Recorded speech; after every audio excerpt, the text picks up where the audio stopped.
పొదరిల్లు ఈరోజు ఎపిసోడ్లో కథ మళ్లీ వెనక్కి వచ్చింది. ఏదో గాయత్రికి ధైర్యం చెప్పి మాధవతో పెళ్లి చేయాలని మహావేసిన ప్లాన్ అట్టర్ ఫ్లాప్ అయింది. అంతా ఓకే, గాయత్రి గుడికి వస్తుందనుకునేలోపు తాయారు ఎదురై మొత్తం నాశనం చేసింది. ముఖ్యంగా గాయత్రి మనసు మార్చి భయపెట్టి మరీ ఈ పెళ్లి జరగకుండా ఆపడంలో తాయారు సక్సెస్ అయింది. ఇలా ఈరోజు ఎపిసోడ్లో పూర్తిగా ఏం జరిగిందో చూద్దాం. గాయత్రి గడప దాటకుండా బామ్మని కాపలా పెట్టి తాయారు బయటికి వెళ్తుంది.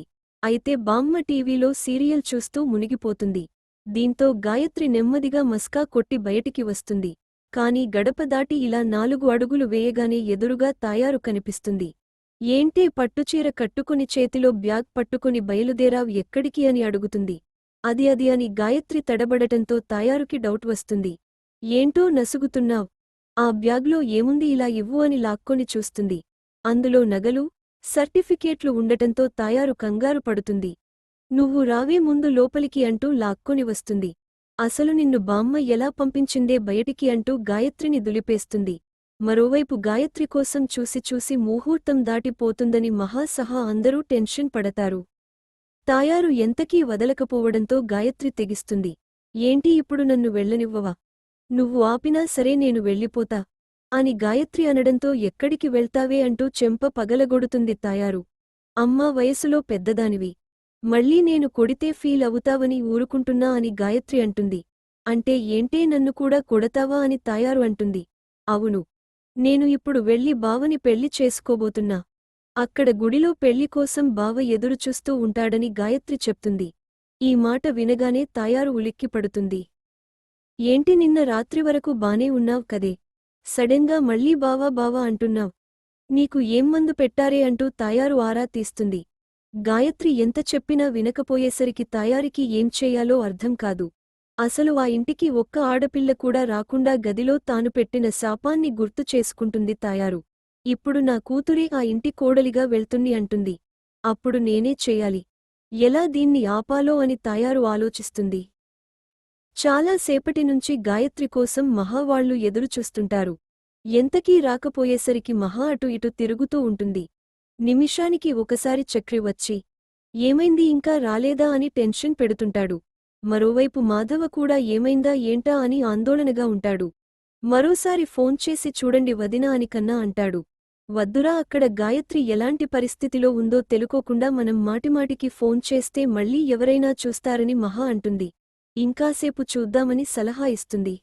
ముహూర్తం దగ్గర పడటంతో ఇక మహా ఉండబట్టలేక గాయత్రికి ఫోన్ చేస్తుంది. అప్పుడు తాయారు పక్కనే ఉండటంతో ఫోన్ లాక్కొని చూస్తుంది. మహాలక్ష్మి అని పేరు రావడంతో తాయారుకి అనుమానం వస్తుంది. ఈ మహాలక్ష్మి అంటే ఆ నారిగాడి కోడలే కదా, అంటే నీ మనసు మార్చి నిన్ను ఇంట్లో నుంచి లేచిపోయేలా ఆలోచన ఇచ్చింది అదేనన్నమాట. అది లేచిపోయి వచ్చిందే కాక నిన్ను కూడా అలానే చేయాలనుకుంటుందా అసలు దీన్ని అంటూ వెంటనే ఫోన్ స్విచ్ ఆఫ్ చేస్తుంది తాయారు. గాయత్రి ఫోన్ స్విచ్ ఆఫ్ రావడంతో ఇక మహా కంగారు రెట్టింపు అవుతుంది. ఇక వెయిట్ చేసి లాభం లేదు. ఇంతవరకు వచ్చాక ఈ పెళ్లి ఆగకూడదు. గాయత్రిని మనమే వెళ్లి తీసుకొద్దామని మహా అంటుంది.